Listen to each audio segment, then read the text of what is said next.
Why do we keep going back? The thing that keeps me going back is I think about, like, I know, like, it gives me some pain, but I think about what's on the other, like, the other person on the opposite side. And it's like, well, whatever little hurt I have, it's like so tiny compared to being stuck in trafficking. And you also know, in all the cases we do, we're probably 99% confident that if we weren't there, no one would ever become it. Oh, absolutely. Because that's where we go. We intentionally go to the darkest corners. Like, where have we not been? Like, name me one dark corner on the planet. We've been everywhere through the Middle East, through Africa, all through the Caribbean, all through Latin America, Mexico, Central America, Asia. Like, there's nowhere we won't go.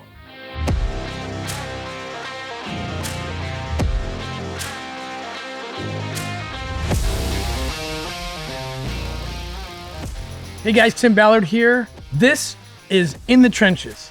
These are the stories of Operation Underground Railroad, our successes, our challenges, our operations. And if you want to donate to make sure that we can continue to make these stories by doing real rescue operations, please go to ourrescue.org and help us out. Thanks so much. Hey everybody, welcome back to In the Trenches, another special episode co-hosted with my friend Norman Cooper, who was one of the very first operators we hired, the first guy we hired. Today, we're going to talk about the mind space of an undercover operator, because it's a trip. I've been doing this for almost 18 years now. The better you get at it, like, the more it messes with you, because you push the envelope and you push it further. You know, when you start out, basic undercover work is like one lunch meeting with a bad guy. You're like, ooh. Right. And you can go beyond that in the U.S. government. It's very difficult. But I'm going to walk through my experience from when I got sent to undercover school. And you've been closer to me going undercover yourself, usually more in a secondary role. We'll talk about that. And your mind learns to work really fast to say outrageous things. Because I tend to do that in life, right? Mm-hmm. Like, I'll just say the most outrageous things, and people like, and you know, it's funny or not, but it's always outrageous. But I think part of that is you have to be trained to just respond quickly. You have to be this person. So when I started, I think, I can't remember, it was like early 2000s when I got asked to go into the undercover school. And I never sought to do that. I never thought I would do that, but they asked me. I was working child crimes and they wanted me to infiltrate trafficking rings or whatever. So interestingly, when the first day we got there, one of the first things I remember the lead instructor saying was, we're not here to be made into undercover operators. We're here to see which one of us is an undercover operator. And I thought that was really interesting. And I think only a third of us even left certified to do the work. And it's very limiting in law enforcement, because anytime we want to do undercover operations in law enforcement, we had to choose our undercover teams from the law enforcement body before us. But there's nothing inherent about a cop that also makes them a good undercover operator. Can be the opposite. Yeah. You know, they can understand the laws, and that's important, and defensive tactics and situational awareness. Like, that's one thing, but you can train that. I think the most, in terms of undercover operations I did in the government, was like almost a day at a time, or like a meeting at a time. You know what I mean? Like, and then once we started o.u.r, it was like, okay, we're free from kind of any kind of bureaucratic restraints that, you know, were put on us before. We can send operators to live in a village or in a brothel for days, weeks, whatever, right? That's what's required sometimes to really dig into a trafficking ring, right? So what are your thoughts? The mind space of an undercover operator. I actually failed our first undercover training. Oh, that's right. That was embarrassing. That was really embarrassing. Oh, let's recall what happened. Yeah. So we were in these these fake like sting houses, whatever. Mm-hmm. And it was like a bank or something. I was the bad guy. I was the trafficker, and you had come in and you were told, okay, that guy in the red hat, we think he's selling kids. This is a bar. Go into it and get him to talk about it, where the kids are. And you came in there, and I can't remember the dialogue, but I was pushing back, and you got so pissed. Like, I remember your like lip was shaking, and you're like, just tell me where the damn kids are. And I was like, whoa, out of roll. Like, no, you didn't call out of roll. You actually said, because you had like a goon with you that was playing like your muscle. Get him out of here. He had a plastic gun. That's right. And he pulled the gun out. He pulled the gun out on me. And then because I had done like 2 classes of Krav Maga at that time. It was literally like our second week of just existence. So I tried to do like what we had trained in the Krav Maga, which is to do like a takeaway. And then I almost got it, but I didn't. And it was like, in my defense, I was not prepared at all. Like I don't think we did any like pre-lectures or training. It was just kind of like throw you in there, see how you do. And I certainly sucked at it. But just by being in like an ancillary role on all these ops for like 10 years, I just start to pick it up. And I think the main thing is just don't overthink it. Like when I went into that training situation with you, I was just like overthinking it like completely. Right. You build what we call legend, right? Which is your backstory, but people want to don't make it too flowery. Don't create too much information about your undercover person that you have to remember and get caught up in a lie later. Right. If the bad guy starts asking you too many questions that you would need that, then you just say, whoa, bro, you're the cops. That's safer than having some lengthy story. And you also want to build your legend as similar to your real life as possible. And this is where it kind of screws with your head, because it's like you pick something, where you lived or the other jobs you've had. Like those are the jobs your persona has, so you can talk credibly. I was in Mexico, and the guy who introduced us to a trafficker, okay, he was running this like tequila shop. My name was Brian, and I lived in, a certain part of California. This guy's like, he jumps out of Spanish, goes into English, and he's like, bro, I'm from that area. And I'm like, really? He's like, yeah, where do you live? I'm like, I'm on this street, and what about you? I knew the street. He's like, oh, that's the street that leads up to Lake Arrowhead. He's like, yeah, exactly. I'm like, yeah, Waterman Avenue. So it was that's why you do that. Right. You don't say, oh, I'm from Cincinnati, Ohio. Like, no, you got to stay close. But when you stay close, it's like the person almost becomes a part of you, right? The undercover persona. If you do it long enough, that guy kind of, he saves you. The character I play, like all of us, he's a gross sex tourist, weird dude that can kind of vibe with whatever and take whatever path. And sometimes I've had to go real dark. Like, oh, here's what I've done, blah, blah, blah. Like say things I can't even believe I'm having to say to gain credibility. Or go places, walk into rooms, or, we've been places where it's like, I can't even believe we're going inside this place. You got to be worried about the danger. That alone could take all your time, just like head on a swivel, but you can't do that. You got to act natural, like you want to be there, and take care of the other stuff. It does mess with you. Yeah. I had one character that I had for a while. We were in Dominican Republic about two months ago, and I was done with him. Like, he was almost starting to haunt me in a way. Like, do you remember? Yeah. And we killed him. We killed him and left him in Dominican. We had like a little celebration after. We had a celebration. A celebration of life. So yeah. That was a big deal. And then this is where it's so weird. It was so like happy for me that he was going to be gone. I called Catherine and I was like, hey, we just killed Brian Black. Like, he's been around for like 12 years, he's gone. I wanted Catherine to like come down and celebrate his death too. Because she never liked him. I mean, she hated him. I'll be honest with you. Yeah, I know why. Yeah, well, I come home and like I was tatted up with henna, and some dyed hair. Yeah. And it's tough on her. Sometimes I'll stay an extra day at a place just to like detox. So it is a weird world. It is weird going in that and then like getting on an airplane and then going home and kids run up, Daddy, give you hugs and it's like, I don't know, it's just this weird like punch in the gut. Yeah, because you're like, just 2 days ago, I was like in these horrible places with horrible people and like darkness everywhere. There's that, and there's just like an accumulation of like little hurts. Just last week, I won't say where, but we were in like a tourist zone in another country, and then this this guy comes up to me, another operator, is like, oh, you guys want to come to our place? It's like Rush Hour. I don't know if you remember the movie Rush Hour, where they him and Jackie Chan go into this spa and they open these 2 big doors and there's like 100 girls and anyway, like sex workers or whatever. You could. Yeah, exactly. I think I remember that. Yeah.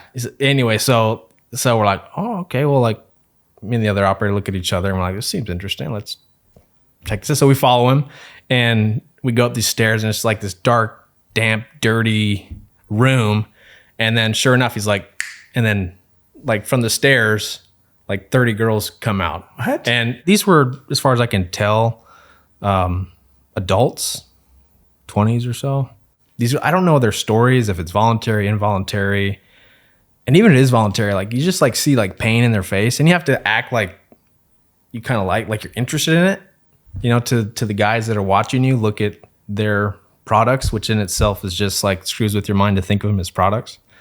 And just like an accumulation of those little, I don't know what it is, those little hurts, I call it. It's like goes against nature. Well, when they talk about kids and you got to, right. You're so used to talking about it that you talk back the same way. Like, oh yeah, that's hot. And you don't realize that's burning a little hole in your brain. You don't even realize it, because then you got to move on. And every time you say that or think, and because that's when you see your kids and you're like, ow, then the hole starts to hurt. Yeah, it's weird. That's why we provide aftercare therapy for all of our operators and aftercare specialists and our videographers. We left them out. Mm-hmm. I forgot to include them on the list for a while. I'm like, oh, sorry. Like, you guys have to. Like, I heard about one of our operators. He was like, he would cry as he was putting the videos together. It was so heavy, and I'm like, oh, I feel horrible. I forgot about, like, you're on the list too, bro. Like, we'll cover anything. Go get your brain, fixed. Why do we keep going back? The thing that keeps me going back is I think about, like, I know, like, it gives me some pain, but I think about what's on the other, like, the other person on the opposite side. And it's like, well, whatever little hurt I have, it's like so tiny compared to being stuck in trafficking. And you also know, in all the cases we do, we're probably 99% confident that if we weren't there, no one would ever be coming. Oh, absolutely. Because that's where we go. We intentionally go to the darkest corners. Like, where have we not been? Like, name me one dark corner on the planet. We've been everywhere through the Middle East, through Africa, all through the Caribbean, all through Latin America, Mexico, Central America, Asia. Like, there's nowhere we won't go. That survivor that was rescued in Operation Toussaint, I think she literally said, right? I mean, correct me if I'm wrong. She said, like, I never pictured anybody coming through that door to rescue me. Like, yeah. And she's right. She was in Haiti, and like, you know what? There aside from us, there was nobody coming. So that was the one of the operators texted me today when we got off the operation, and they were talking about, like, I've never laughed so hard in my life. And that happens all, like, I never laugh so hard. If we're not laughing, we're crying. Like, it's so medicinal. It's like, and you're saying outrageous things, like whatever, just to make yourself laugh. Isn't it funny? Even like inappropriate jokes about human trafficking. It's always targeted at the bad guys, right? Absolutely. Yeah. But still, it's like, it's medicinal. If there's a camera in that car, people would probably judge us and be like, I can't believe you're not taking this seriously or whatever. I'm like, you know what? You try coming in here. I think your brain is like, it's so like shocked by how disturbing it is. Like, you have to like shake it over here by saying something inappropriate to like flip it back. To balance, somehow balance it. Yeah. So this little girl, we'll call her Rosie, and she was in 2010, January 2010, there's a big earthquake in Haiti. That earthquake is so consequential to everything we end up doing later, right? I think we've rescued a couple hundred, at least, people in Haiti in different operations, and probably 80-90% of them were made victims by the earthquake. So, you know the story, of course. It's people, you can watch it on Operation Toussaint on Amazon Prime, but we ended up looking for little Gardy, who had been kidnapped a few weeks before the earthquake. And then the earthquake happens and everything goes to crap, and harvest time, traffickers swoop in, and there were two little babies in the wake of that were kind of hovering over the dead body of their mom, and some old woman took them to the local orphanage, right? Because it said orphanage on the wall, but it was really traffickers. Because decent people are going to bring kids somewhere, and there's no vetting, there's no time, there's blood, smoke, and tears, and it's a mess, right? See, look at the pictures in the aftermath of that earthquake. I think 250,000 people died instantly. It was crazy. So that was tens of thousands of children orphaned overnight. So those two babies were taken into this place. Well, it happened to be the same place where little Gardy was at one point after the earthquake. So that's why we went looking for him. Rescue 26, those two little kids I just told you about, I ended up adopting them, right? So it's always top of mind for me, like, these stories. Well, another little girl was named Rosie. I think she was about 6 or 7. she's crying over the dead bodies of her family. And this woman named Cho said, hey, I'll take care of you. I think she told her she'd take her to Dominican Republic, or I'll take care of you. She takes care of this girl. Well, takes care of her. She puts her into trafficking. And we got her on the street. If you remember, arrested her and a few other people. And then we looked across the street and this red door opens. And what had happened is one of the cops went the other way. Instead of going towards the arrest, went the other way because he saw something. He saw the red door open and he saw someone go in or something. And he runs in there. Now, what's interesting about this cop is in the minutes before we hit the targets, Jacob Justice, one of our camera guys, who was making sure we got all the footage of the operation, jumps to the back of the van that I'm in and takes this duct tape and starts wrapping the duct tape around the guy's helmet, this Haitian cop's helmet, and putting this little GoPro camera. And I'm like, bro, what are you doing? It looks like crap. He's like, I don't know. This guy needs a camera. Well, that happened to be the guy who made the right instead of the left and went into the red door. And you saw the footage. I've never seen this before. He goes into this red door. That was Cho's place. And Rosie was in there. And he got footage of the actual sexual assault happening inside this horrible dungeon of a place. I mean, it looked like a janitor's closet or something. You wouldn't even think anything of it if you're walking by or driving by, but it's like a dungeon room. So we get her out of there. And our aftercare team is talking to her, and she hasn't spoken a word for 2 days, ever since they got her out. And her first words to Jessica Mass was, is this real? Can I have hope that this is real?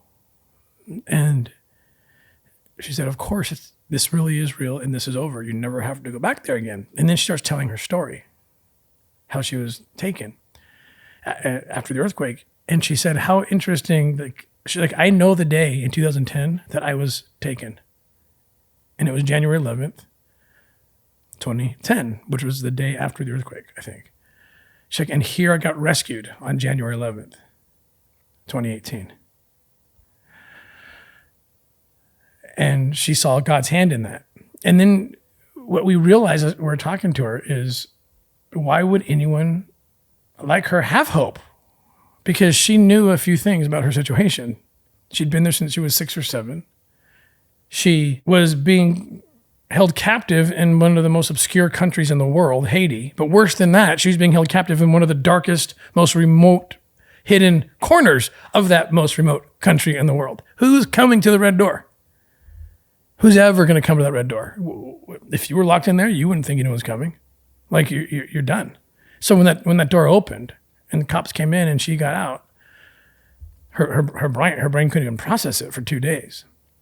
But that's the promise we leave people, is we know there's red doors all over the world, and we promise to go to them. Wherever they are, we will find those red doors. We want there to be hope for the first time where there never was hope before.